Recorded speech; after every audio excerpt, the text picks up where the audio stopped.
guys, ito na, iniihaw na ni ating kasamang si Ryan ang isda. Ayan o. Nandito tayo sa gubat. Malapit lang sa ating pinaglalambatan. Ayun sa dulo yung pinaglalambatan natin mga guys. Oh my God! Wow! Iniihaw na hito. Wow, sarap. Ang kulang ay game bilog. Habang nag-aantay kami ay nagkikibog-kibog muna kami Sana ngayon ng pipino. Ang guys oh. Pipino. Pwede ring pipi mo. Kita ba tilapia?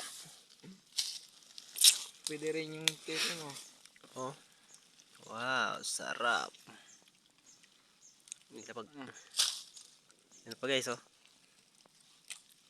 May huli pa kaming tilapia. Oh my God! Huli namin na tilapia. Wow! Oh, 'di ba? Sarap. Ayan na guys, palapit na maluto ang ating inihaw na ito naman ang tawag namin dito guys is pantat.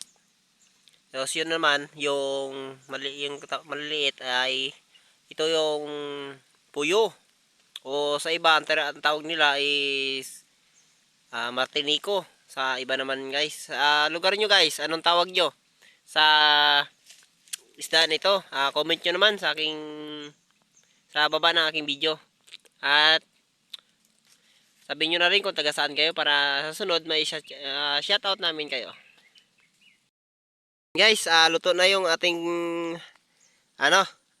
inihaw na isda. Ate Moray. Ito. Ano? Ano sa'yo? Oh, yan guys oh. Ang kinakain ng ating kasama. Gutom na daw.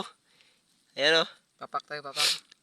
Isa rin sa isdang tubig na masakit din makatinik dahil yan, tinawi yung yung niya oh, yung ulo niya oh. Yan guys oh, yung tinik niya. Yung tinik niya, ito yung niya, tinik, yan oh. Yan, ito yung tinik niya, yan. Parang Into the mouth. Parang hito style din, Nice. pero nasa tubig tabang.